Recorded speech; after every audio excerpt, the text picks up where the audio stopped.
posibilidad, ng tagumpay o kabiguan, ng ligaya o lungkot. Kaya marapat lamang na tanggapin si Jesus bilang tagapagligtas at Panginoon.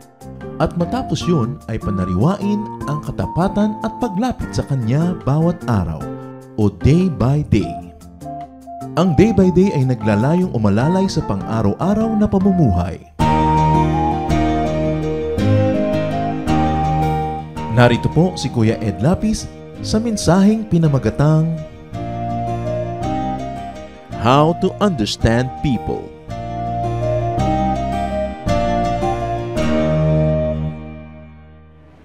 Indeed, God is faithful, and great is the faithfulness of God. And how are we going to reciprocate God's faithfulness to us?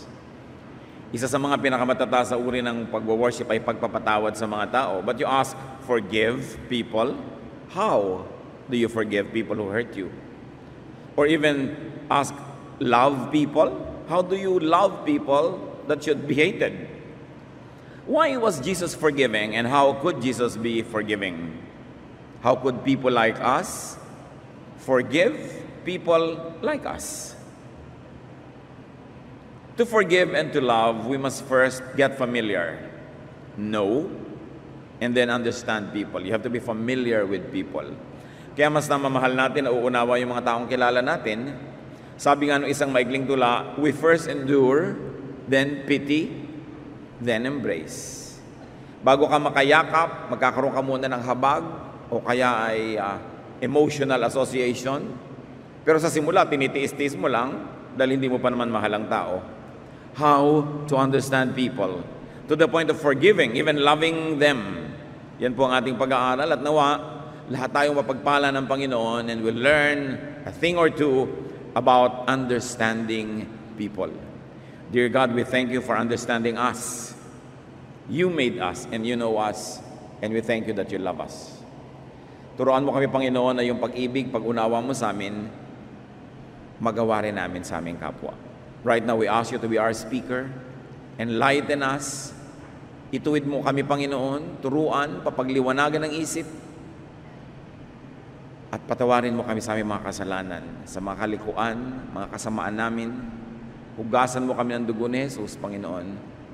Cleanse us, and now enable us to see you, to hold your hand, to hear your voice.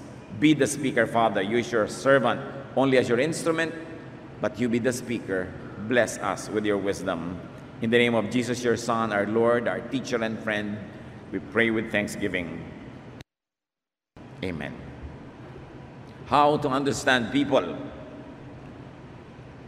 To understand people, first we must understand life itself. Because people live. And life is all about living. The business of life is to live, to exist, to survive, and if possible, to prevail. Yun po ang natural order of things. Genesis 1:1-12. In the beginning, God created the heavens and the earth. The earth was barren, with no form of life. God said, I command light to shine, and light started shining. God looked at the light, and saw that it was good. God said, I command the water under the sky to come together in one place, so there will be dry ground. And that's what happened. God named the dry ground land, and He named the water ocean. God looked at what He had done, and saw that it was good. God said, I command the earth to produce all kinds of plants, including fruit trees and grain. And that's what happened. The earth produced all kinds of vegetation. God looked at what He had done, and it was good. Nang nilikha ng Diyos ang mundo, una niyang nilikha, nilagyan niya ng kaayusan ang lupa at ang tubig, pinaghiwalay, at ang una niyang nilikha mga halaman. Plants, of course, would need space, light, and water. Kaya nauna na yung lupa, yung liwanag at tubig. From then on, plants would compete for space, light, and water. And that is amoral. That's just the way life is. Walang masama, walang mabuti sa ginagawa ng mga halaman na pagpapaligsahan, pagpapataasan sa gubat para makakuha ng liwanag ng araw, pagpapalaliman ng ugat para makakuha ng mga yaman ng lupa, pagpapalawak ng mga sanga para walang tumubo sa ilalim niya, para wala siyang kakompetensya. Kung paano nagpapakatayog ang isang puno at ginangapangan naman siya ng baging, kinakapitan ng mga dapo para sila ay mabuhay, walang masama't mabuti. There is nothing moral or immoral about that. The issue of life is amoral. And we understand plants. Genesis 1, 20-25, God said, I command the ocean to be full of living creatures, and I command birds to fly above the earth. So God made the giant sea monsters and all the living creatures that swim in the ocean. He also made every kind of bird. God looked at what he had done, and it was good. Then he gave the living creatures his blessing. He told the ocean creatures to live everywhere in the ocean, and the birds to live everywhere on earth. God said, I command the earth to give life to all kinds of tame animals, wild animals, and reptiles. And that's what happened. God made every one of them. Then he looked at what he had done, and it was good. So matapos ang mga halaman, binigyan ng Panginoon ng buhay ang mga nakatira sa tubig, ang mga lumilipad sa himpapawid, at ang mga hayop na naglalakad at gumagapang sa lupa. From then on, animals would be preoccupied with staying alive. They would compete for space, for food and drink, like plants. And that is amoral. That's just the way life is. So kung yung mga hayop man ay naglalaban-labanan, nag-aagawan sila sa kakainin nilang damo, gumagawa sila ng paraan para mabuhay, we don't judge them as immoral. That's the way life is. They are supposed to stay alive. We understand animals. Genesis 1, 26-31. God said, now we will make humans, and they will be like us. We will let them rule the fish, the birds, and all other living creatures. So God created humans to be like himself. He made men and women. God gave them his blessing and said, have a lot of children. Fill the earth with people and bring it under your control. Rule over the fish in the ocean and birds in the sky and every animal on the earth. I have provided all kinds of fruit and grain for you to eat, and I have given the green plants as food for everything else that breathes. This will be food for animals, both wild and tame, and for birds. God looked at what he had done. All of it was very good. Now, tao naman ang nilikha. At binigyan ng utos, magpakarami kayo, dahil dadalawa pa lang sila nun. Konti pa lang sila. So magparami kayo, at kayo ang mamahala sa lahat ng nilikha. How do you understand humans? We have to understand that life on the planet is about the balance needed to sustain it. Ecological balance, many people call it. Kanya-kanyang lugar, kanya-kanyang pagkain, kanya-kanyang papel sa buhay. At dahil ang buhay ay buhay, life is about birth. Dapat maipanganak. Kasi hindi ka naman magsisimulang mabuhay kung hindi ka maipapanganak. Birth muna para magka-life, para tuloy ang buhay. Therefore, most of the preoccupation of life is about reproduction. How can you fill the earth if you don't reproduce?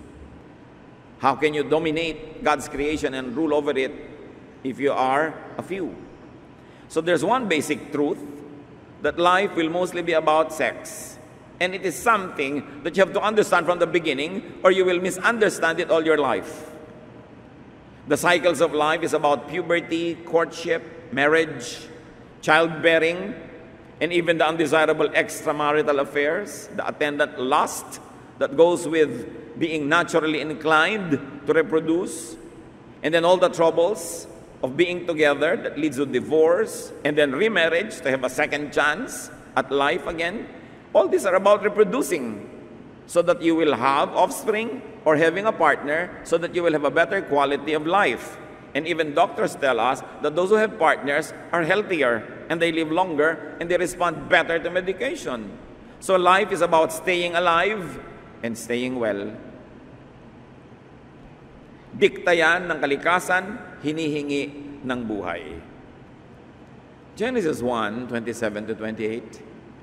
So God created humans to be like himself. He made men and women. So he gave them his blessing and said, have a lot of children, fill the earth with people, and bring it under control. Reproduction was life's natural command. Hindi dapat maubos ang tao. Pag nalagot ang mga saling lahi, paano pa magkakatao uli? Pero dapat nating unawain na yung utos na yun, dahil konti pa yung tao. Pag siyempre sumobra na, survival would require population management. The law of the jungle takes care of that among animals. Pag sobrang dumadami yung palaka, kinakain sila ng mga ahas, mauubos sila uli. Pag sobrang kumonti ang mga ahas, dadami yung palaka. Pagka naubos yung mga palaka, dadami yung lamok. Dapat may balance. Pero sa mga tao, how do you manage that? Of course, responsible parenthood dahil sa kabihasnan. Hindi naman tayo nagkakainan dahil ang dami na nila ubusin natin, ang dami na nila patayin natin. It's not like that. That is why the development of the body for sexual reproduction is the sign of the onset of physical maturity. Sa lahat ng matatandang kabihasnan, mga tribal cultures, ipinagdiriwang pag ang isang dalagita ay nagdadalaga na at ang isang binatilyo ay talagang magbibinata na. Adolescence, rites of passage are celebrated. Because of our natural composition and we are wired to reproduce, sex is a very powerful attraction, motivation, and compulsion. That's why God, in His infinite wisdom, made sex very pleasurable. Because otherwise, it would be hard work. And who would like to work hard without reward or pleasure? So hindi dadami ang tao kung puri work lang yun. That's why the Lord, in His infinite mercy and brilliance, made it nice. But because it's nice, it was prone to be abused. But first of all, you've got to understand it.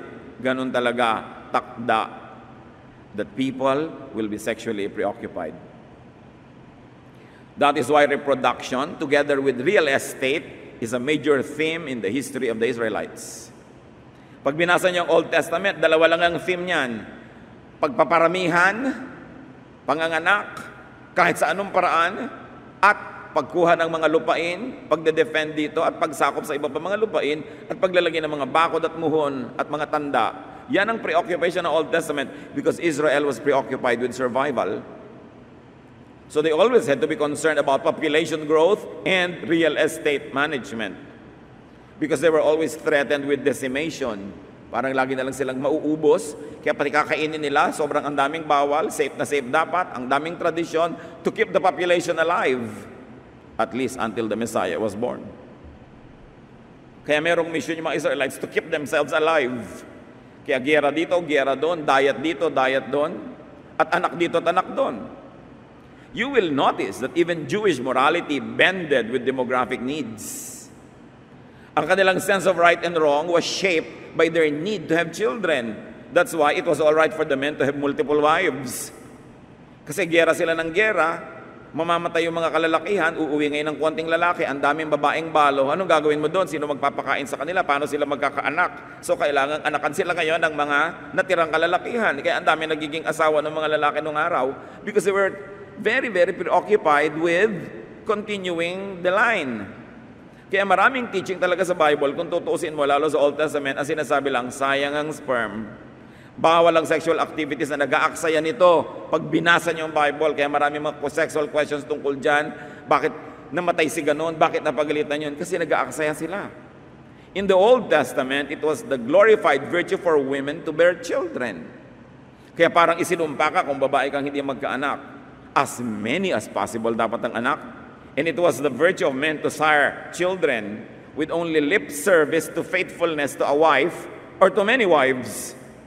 Napagalitan ba si Solomon na maraming asawa, si David na maraming asawa, si Jacob?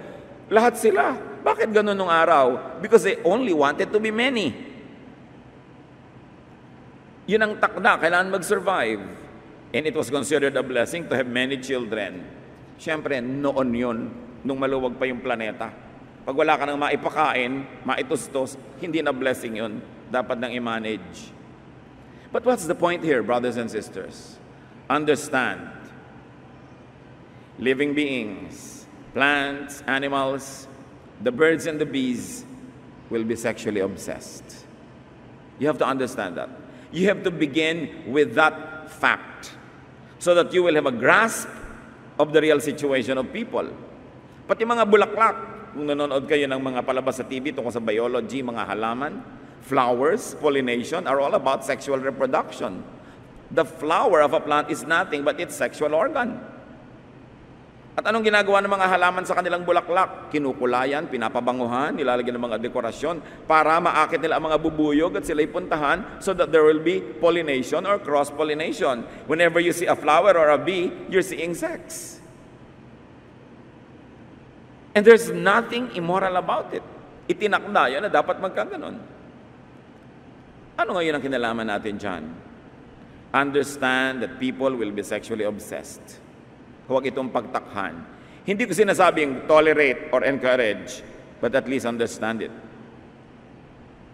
And people will commit mistakes because of their sexual obsession. People are wired for sex. Sobrang denial pagka yan itinanggi ng sinuman. Now, understanding and appreciating this natural reality, might a jealous or a betrayed spouse, a sexual abuse victim, or a conservative person understand and forgive those that offend them? Kaya bang unawain ng isang ginang ang kanyang husband na hindi napigil ang sarili at nagkasala? O ng isang ginang na hindi napigil ang sarili siya ay nagkasala? Kaya ba siyang unawain ng kanyang asawang lalaki? Kaya bang unawain ng isang taong naabuso sexually na yung nang abuse kasi sa akin was sexually obsessed? At kung ano man ang nangyayari sa kanyang buhay noong oras na yun, anong iniisip niya, anong chemical composition ng kanyang blood, ano yung psychological need niya, ano ang nagbunsod sa kanya para gawin ito. Yung mga conservative na no-offense sa mga hindi conservative, kaya nyo bang maunawa na yung mga iba talagang sexually preoccupied kaya halos maghubad na pag naglalakad sa kalye to be attractive? Hindi ko sinasabing i-tolerate o kaya encourage. Ang sinasabi lang natin, unawain man lang kung saan nagmumula ang mga tao dahil ginagawa nila ang mga ginagawa nila. At itong pag-iisip na ito para sa offended, hindi para sa offender. Dapat ang nag-iisip ng pangunawa ay yung na-offend. Hindi yung nakaka-offend ang nagsasabing, unawain mo ako. No. Pero yung ikaw yung na-offend, ikaw yung nagagalit, ikaw yung nagdaramdam, dapat kang umunawa. Una, para makalaya ka. Kasi kung hindi mo inuunawa, magagalit ka, mamumuhi ka, lugi ka rin. Hindi ka makakapagpatawad. Pag hindi mo inunawa, halimbawa ang spouse mo na minsan nagkamali dahil nadarang, nag-init, nagsiklab, sumabog, maghihiwalay na kayo forever? Itatapon mo na lahat ang pinagsamahan nyo dahil sa isa niyang pagkakamali. Remember, ang kausap ko dito ay yung magpapatawad dahil hindi nagkakamali, dahil hindi ito dapat gawing excuse para patuloy kang magkamali. Pero ikaw, na pwede kang magpatawad, hindi mo ba isipin yan? Ang unang paraan po, nung wala pang mga kabihasnan, was the law of the jungle. Base animalistic nature. Kaya nagkaroon ng civilization.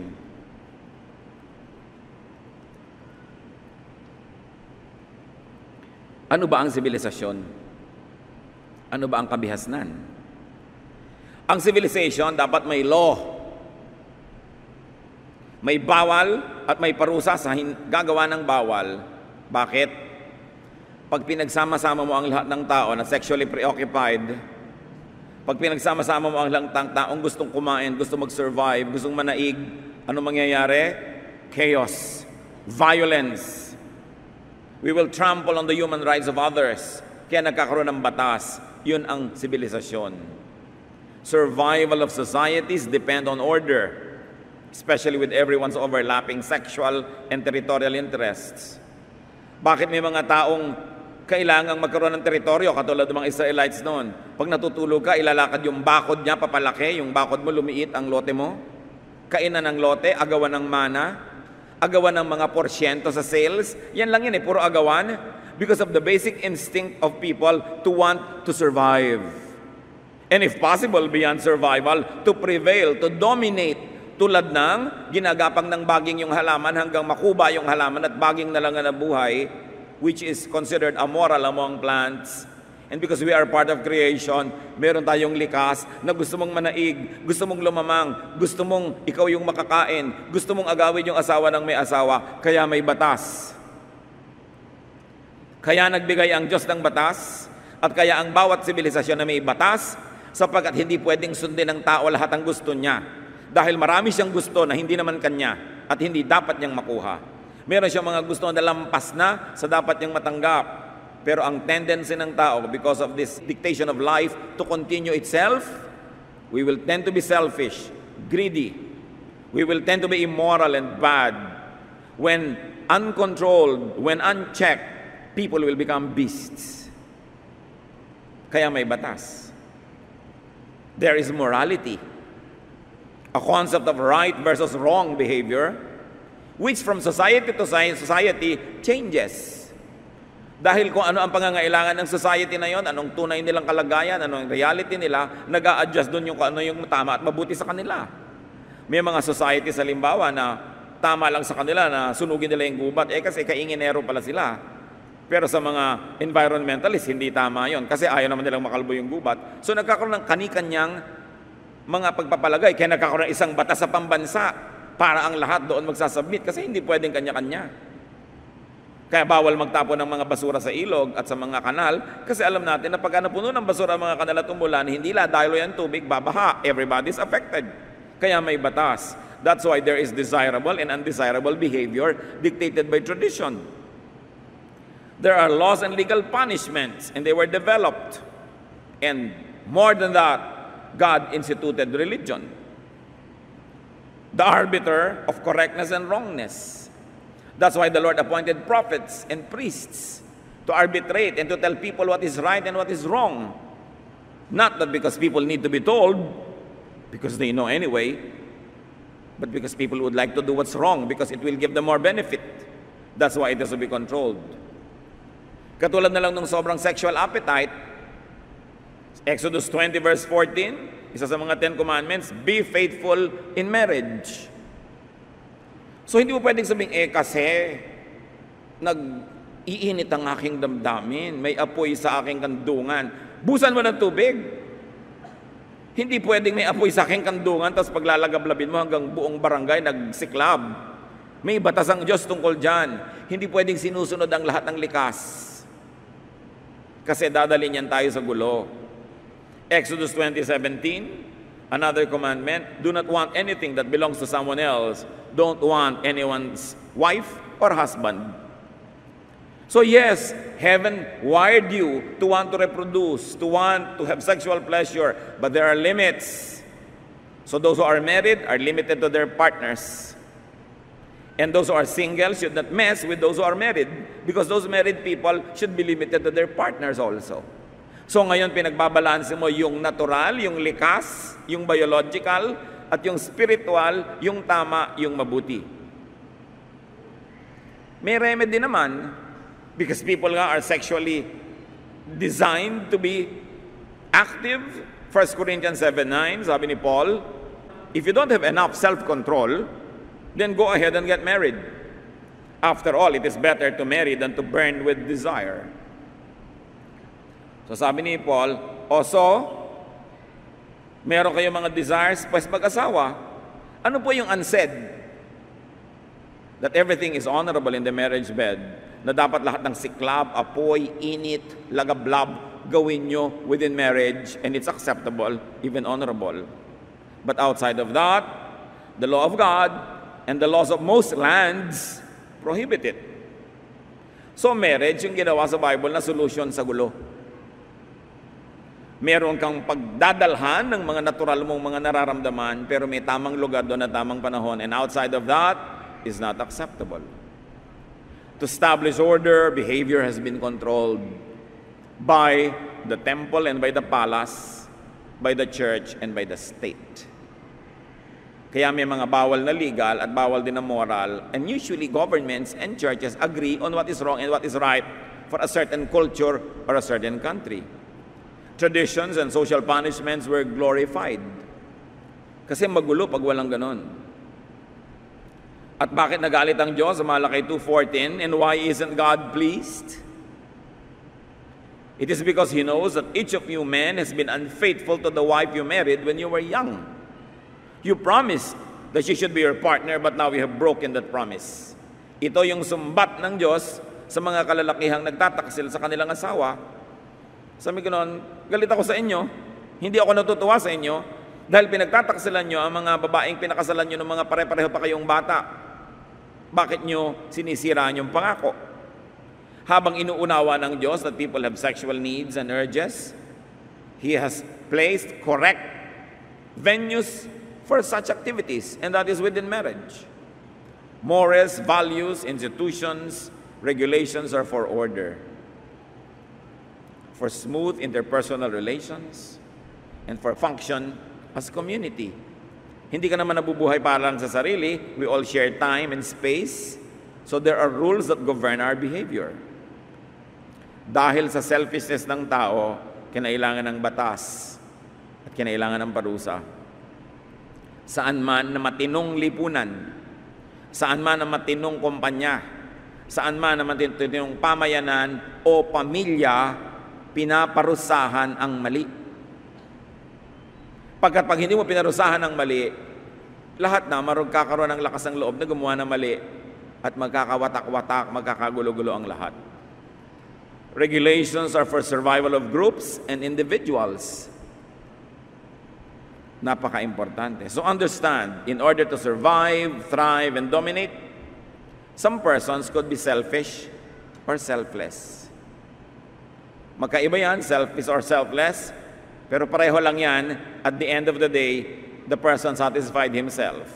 Meron pong bad selfishness. Halimbawa, konti lang yung pagkain, may crisis, kakainin ko lahat, mamatay ka na lang dyan, selfishness yun pero bad. Ano yung good selfishness? Konti lang yung pagkain, sa'yo ko ipapakain, ako yung namatay, nabuhay ka, pero sabi niyo, anong selfishness doon? Kasi sa pagbibigay ko sa'yo, sumaya ako.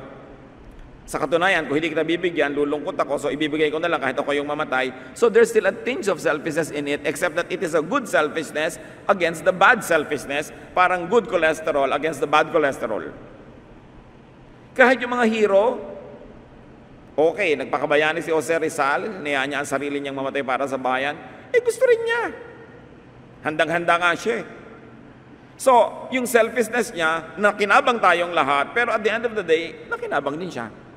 So yung nanay na hinihiwa ng basag na bote yung kanyang dibdib para walang masusunggatas yung anak na dahil natabunan sila ng earthquake, para masusunod ang anak niya kahit dugo niya. Selflessness, di ba? Pero masaya din siyang ginagawa niya yon. So meron ding benefit yung sarili niya, but it's a good selfishness. Persons could be very traditional or unconventional.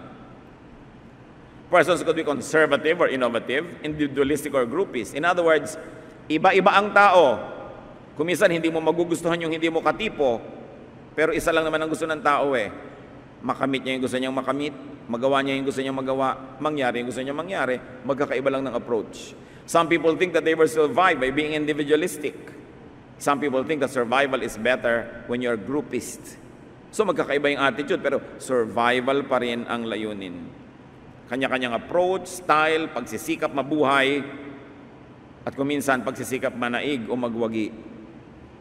Sa contest, magagalit ka ba doon sa nanalo ng first prize?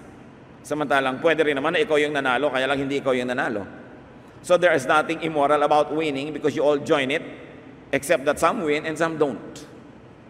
So hindi ka dapat nagagalit doon sa nanalo. Ganun talaga, siya yung nanalo. Understand people, kahit ikaw ang casualty. Iba-iba ang pinanggagalingan, pero isa lang ang pinupuntahan, survival or dominance. Understand others. Understand the un-you. Yung hindi ikaw, yung kabaligtaran mo, unawain mo. Understand your opposite. Understand even the competitor. Meron nga ako isang kausap, sabi ko, pambihira naman yung isang chain of companies. Puro sila na lang, lahat na lang sila.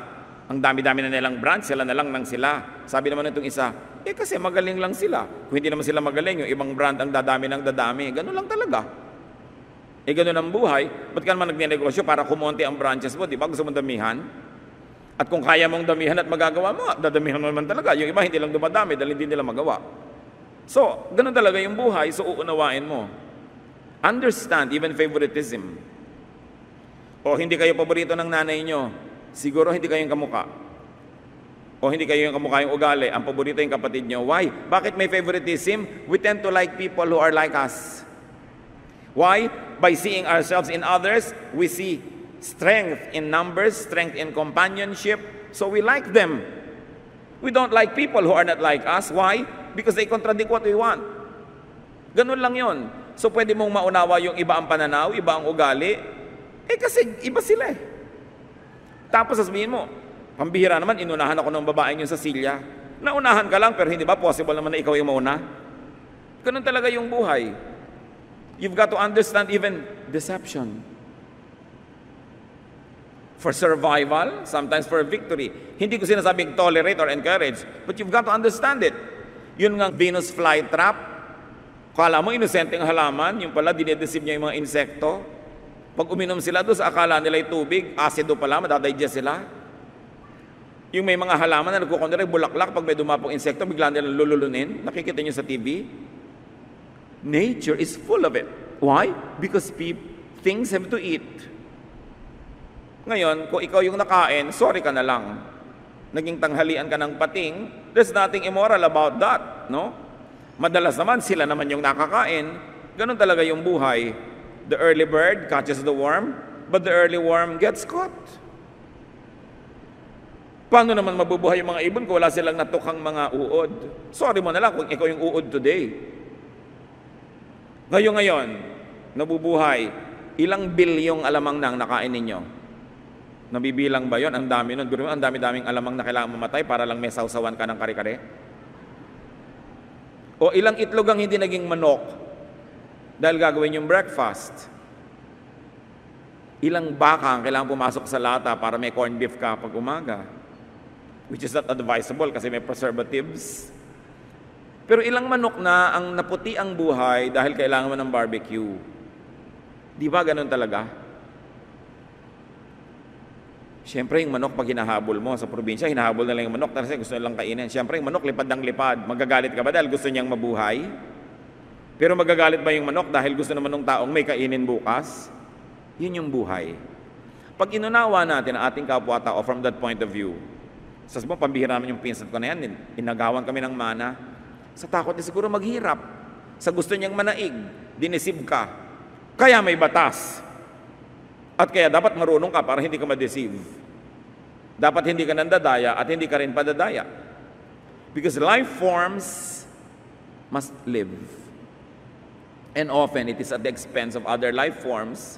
Sabi nga nung isang tao sa isang pelikula, the living eat the dead. The only reason why you are living now is because there's so many creatures who died because you wanted to eat them.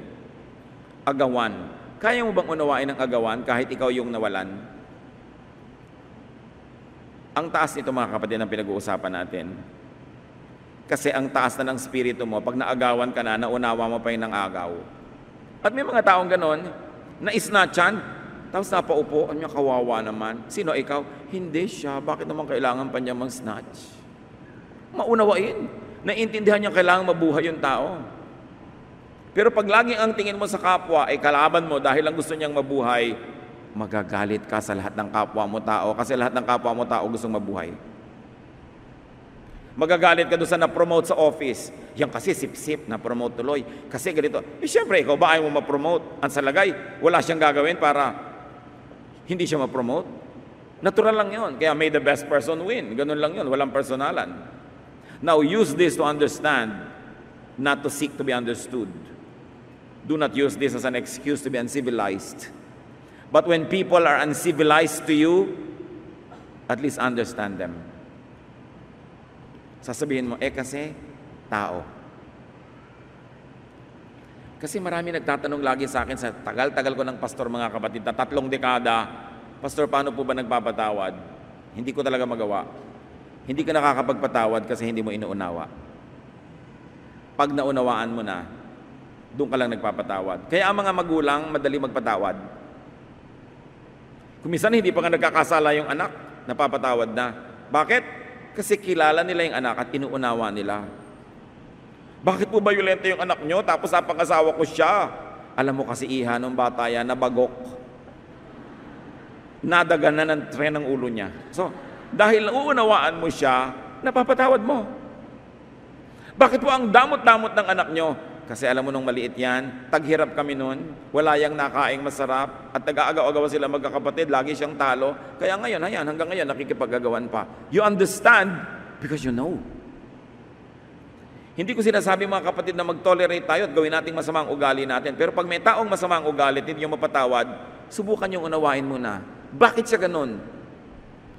Mga ginang, kaya nyo bang maunawa yung mga kiridang inagawang asawa nyo? Sa una, no? Pero pag naisip mong, sexually abuse pala yun ng maliit, wala palang nagmahal sa kanya. Kaya nung makita niya ang asawa mo, sabi niya, mahalin mo ako para sa lahat ng hindi nagmahal sa akin. So baka pwede niya nang simulang maunawa, no? Tapos yung pala, insecure siya, natatakot siya mapag-isa, hindi man niyo siguro matanggap, pero mababawasan ang galit niyo. And then you will begin to see this woman as, kawawa naman, bakit kailangan niyang mang-agawan ng asawa ng may asawa? Kasi walang tumototoo sa kanya ba? So maunawaan niyo, importante. Now, life is about reproduction. Number 2, life is about growth. Hindi naman pwede ipanganak ka lang tapos na. Dapat lumaki ka. So, you understand consumption. People will be consumers. Sa Bible nga, nung taghirap, nagkaroon ng famine, may mga nanay na iniluto ang kanilang mga anak. Can you imagine?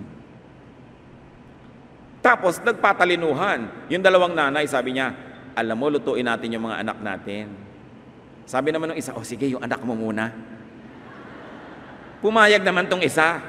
Di nagkain na sila. Nung nakakain na sila ngayon, bumalik na yung katinuan. Nung ngayon magugutom na sila uli, sabi naman ng isa, yung anak mo naman, ayoko nga. Nagkagalit sila, nagsumbong sa hari. Dahil bakit sabi yung anak ko niluto namin, ito yung anak niya ipaluto. Ba't ka nauna na pumayag? Kaya may cannibalism. You can never tell. Nakikita nyo yung mga boat people, mga refugees from other Asian countries. Sinisikap nila magpunta sa Pilipinas, sa Palawan. Sasakay sila sa bangkang kiliit-liit na walang makina. Sa gitna ng dagat, nagkakain na sila. Ang daming ganon. Because life must live. The living eat the dead. That's why we need morality, we need God, and we need government. Otherwise, the law of the jungle will prevail. Gusto kong ipakadiin-din at paulit-ulitin. Hindi ito para maging excuse para tayong mag-asal hayop. Pero unawain natin yung mga nag-aasal hayop. What makes them do that? What is their need? Ano ba ang kanilang genes? Ano ba ang mga uri ng dugo ang nananalaytay sa kanilang mga ugat? Ano ba ang kanilang blood type? Ano ang body type? Ano ang childhood nila? Anong experiences nila in education? Anong upbringing? What emotion are they going go through? What are their deprivations? Ano ang kanilang mga pangunahing mga gusto sa buhay? Ano ang nararamdaman nila? What was their body chemistry? Lahat yan naghahalo-halo, naglalakip-lakip. So people behave the way they behave. To understand the complexity of the human behavior will be to set yourself and get yourself ready to love people. So you understand selfishness. Nasubukan niyo naman, may kasama kayo sa bahay na bodybuilder, gusto niya kainin na lahat yung pagkain, hindi ba?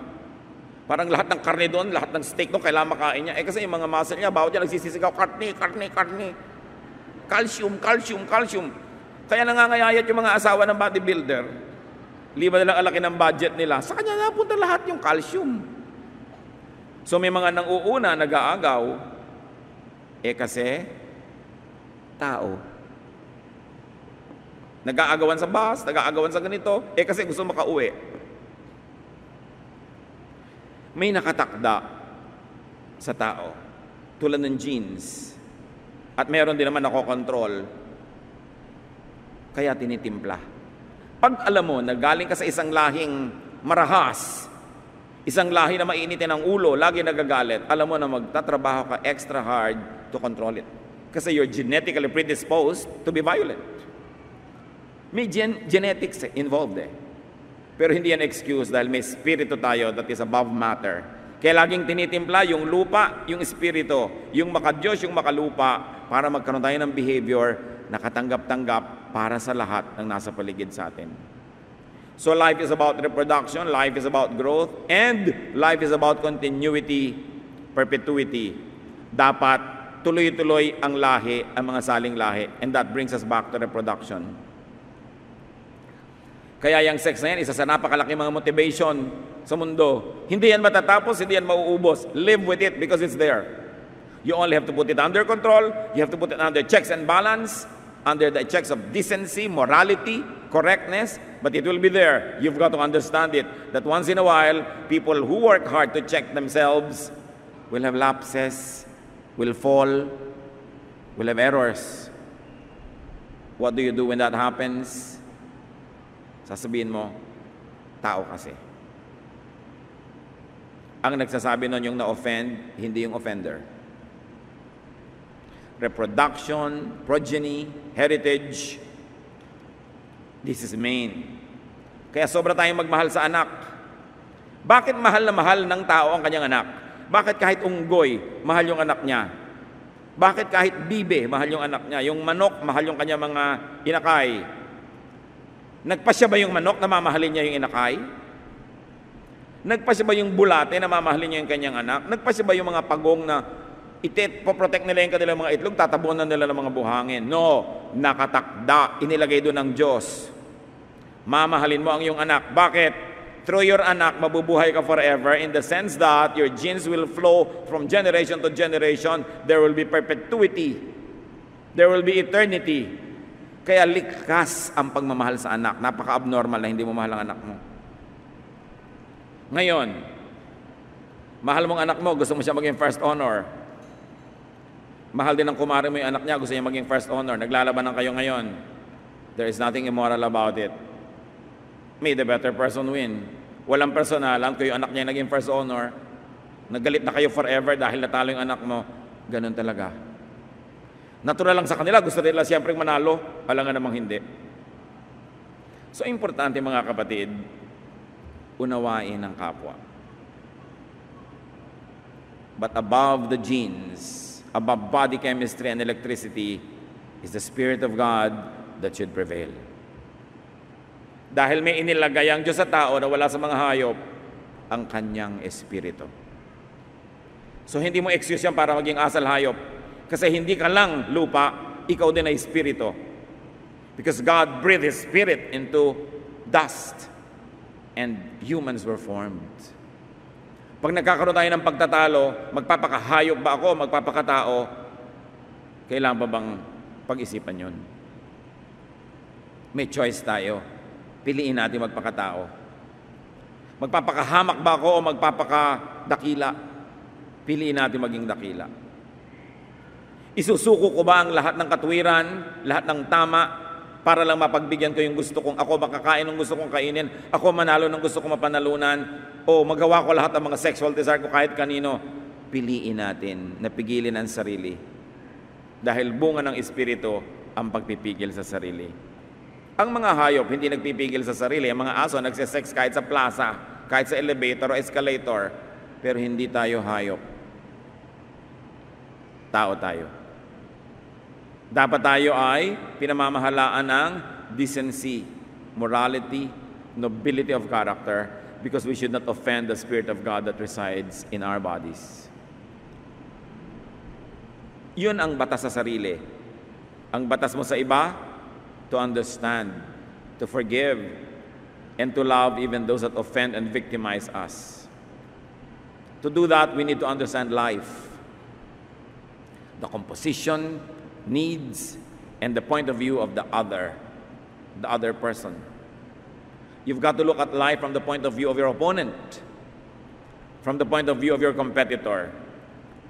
Again, we should never use these principles as excuses for our lack of civility and consideration. But we could use this to help us understand others. Especially if that other is your husband or parent or child or brother or sister or friend or neighbor. We could only use them to understand others. We could only use them to comfort ourselves and others, and to warn us against our own untamed animalism. Pag inaalala natin ang lahat na ito, para lang paalalahanan ang sarili natin na pag hindi natin sinupil ang ating sarili, magiging mga asal hayop tayo. So sinusupil mo yung sarili. May buffet, nauna ka doon sa pila, magpakatao ka, huwag mong kunin lahat. Kailangan may matira sa iba. Kumisan buffet pa lang, bagsak na para na tayong mga beasts. Para ka mauubusan. Alam niyo yung mga nauuna sa buffet, yung first 10 people, you've got to be very fast. Huwag niyong kunin lahat, bumalik na lang kayo. Kasi ang tagal maghintay. Pag hindi kayo yung kumukuha, tapos ito, ano nga ba gusto ko dito? Ay, ito nga ba? Ayun nga ba? Gusto ba nang itulak ang tagal-tagal? Nararamdaman niyo ba yan sa buffet? Ang arte-arte nung kumukuha, ganyan-ganyan pa, konti-konti, hindi lang isang sandok na malaki agad. We have to be considerate of others who are hungry. Alam niyo naman tao, pag nagugutom, nagiging hayop. Pag nabusog na ulit, bumabalik yung pagkatao. You see, body chemistry.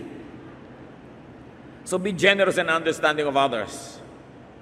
Be self-controlled and strict with yourself. 1 Peter 5:8. Be self-controlled and alert. Your enemy, the devil, prowls around like a roaring lion, looking for someone to devour. So understand your competitor, your opponent, your assailant, your aggressor, your offender. Gusto lang niyang mabuhay.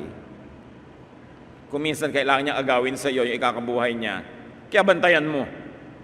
O magbigay ka na ng kusa para hindi ka na kailangang agawan. 1 Peter 4:8. Most important of all, you must sincerely love each other because love wipes away many sins. Bakit nabubura ng pag-ibig ang mga maraming kasalanan ng iba? Kasi nauunawa mo, pagmahal mo. Nagpapatawad ka at ganun ang pagpapatawad ng Diyos. Bakit tayo pinapatawad ng Diyos? Kasi naunawaan niya tayo. Psalm 103:13-14. Just as parents are kind to their children, the Lord is kind to all who worship Him because He knows we are made of dust. Alam ng Diyos, may component tayo na lupa lang. He wants us to be excellent, to be nearly perfect, but He knows that we are made of dust. If He knows that and understands us and forgives us, would you like to know that about the other person next to you so that you could also understand and forgive and possibly even love? God and parents forgive, accept, and love because they know, they understand. Shall we try to understand others? Shall we try to perhaps forgive and hopefully even love? Panginoong Diyos, salamat dahil maraming mga katuruan sa Biblia na pwede namin panghawakan. At pwede namin lampasan yung aming human nature because we have a spiritual nature. We can control ourselves and be civil and kind because there's the Spirit of you in us. And we can forgive and understand others because you are forgiving and understanding to us. Pagbulay-bulayan natin sumandali ang ating mga pinag-aralan. At nais ko ngayon kayong hamunin, isipin niyo yung mga taong hindi niyo maunawaan, nagagalit kayo, nainis kayo, natalo kayo, naagawad kayo, nadaya kayo, nasaktan kayo. Think of them also as victims. Think of them as people who are only trying to survive, who are trying to get a piece of land or some amount of money or some fame, some honor, some pleasure, some recognition, even some affection. Think of the many people who offend and hurt you as victims too. Panginoon, turuan niyo po kami. Kung di man namin lubos na mayakap at mamahal yung mga taong galit kami, maunawa man lang namin. At sa pangunawa, makapagpatawad kami dahil ito ang iyong utos at ito rin ang paraan para mapatawad mo kami. Pagbulay-bulayan natin mga kapatid, how to understand others. Travel beyond yourself, beyond your selfish world, and try to extend understanding and compassion to people, even if they are your opponents. Lord, sa katahimikan po namin, payapain mo kami, pawiin mo ang aming mga galit, inis, palitan mo ng pangunawa. Let's be alone for a while with the Spirit of the Lord.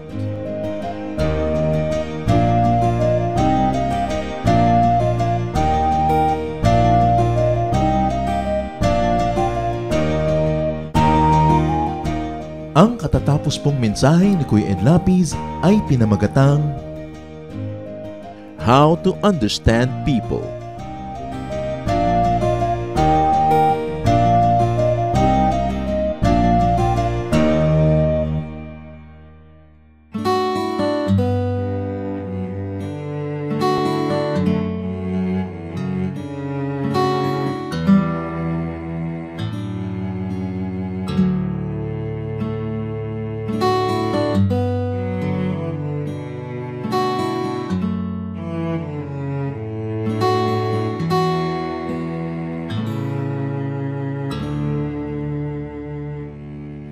Aking damdamin, di mapalagi, at ang isipan ay laging ligaw, di mawawari ang buhay palagi, kahit itama ay hindi sapat. Nais kong itama ngunit iabot at di sapat. Jesus, kailangan kita. Jesus, hindi mangangamba. Jesus, pag-ibig niyo'y iba di mapapantayan, kahit na sinuman. Jesus, kailangan kita. Jesus, sa'yo'y hindi mangangamba. Jesus, sa piling niyo ako'y laging may pag-asa.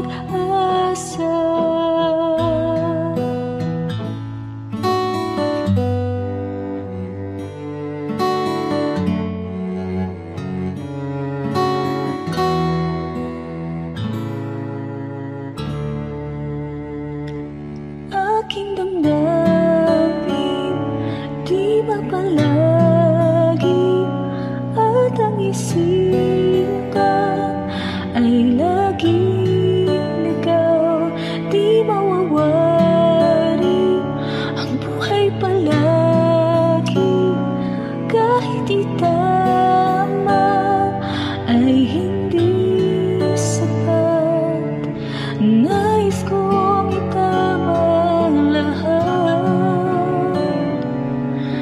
ngunit iabot at di sapat. Jesus, kailangan kita. Jesus, hindi mangangamba. Jesus, pag-ibig niyo'y iba di mapapantayan, kahit na sino man. Jesus, kailangan kita. Jesus, sa'yo'y hindi mangangamba. Jesus, sa piling niyo ako'y laging may pag-asa. Jesus, kailangan kita. Jesus, hindi mangangamba. Jesus, pag-ibig niyo'y iba di mapapantayan, kahit na sino man. Jesus, kailangan kita. Jesus, sa'yo'y hindi mangangamba. Jesus, sa piling niyo ako'y laging may pag-asa.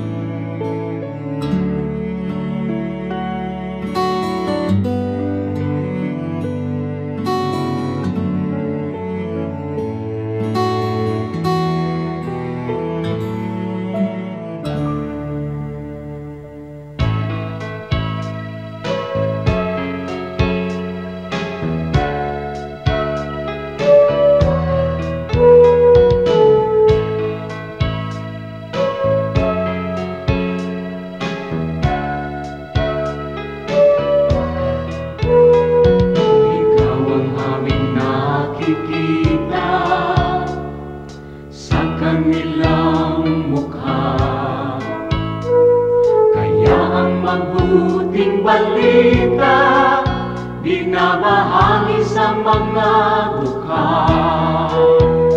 Ngunit paano nilang masisilayan ang habag at pag-ibig mo kung hindi mapatutunayan sa aming patotoo? Kaya kung paano mo kami kinalingan, kung paano mo kami minahal, sa aming buhay nawa ay magbunga ng pagtitiyaga at pagpapagal sa aming kilos, salita at damdamin. Maranasan nilang totoo ang kabutihang natutunan namin na nagmumula sa'yo.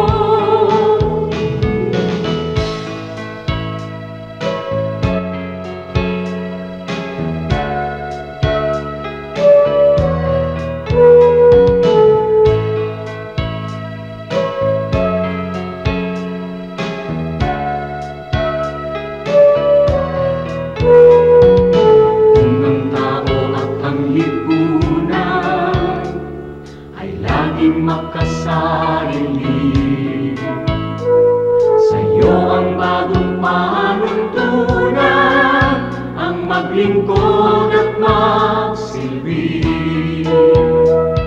Ang aming pananampalataya patuloy mong palaruin, at sa iyong dakilang biyaya di ka namin bibiguin. Kaya kung paano mo kami kinalingan, kung paano mo kami minahal, sa aming buhay nawa ay magbunga ng pagtitiyaga at pagpapagal sa aming kilos, salita at damdamin. Maranasan nilang totoo ang kabutihang natutunan namin na nagmumula sa'yo. Ang kabutihang natutunan namin na nagmumula sa'yo.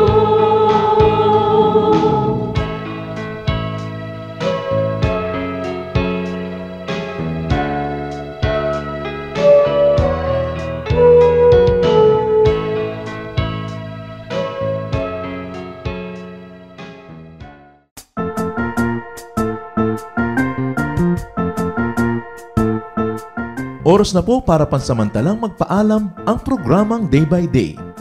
Tayo po'y magsama-sama tuwing ika-6 hanggang ika-7 ng umaga, araw-araw. Magandang umaga po at mabuhay ang Panginoong Hesus!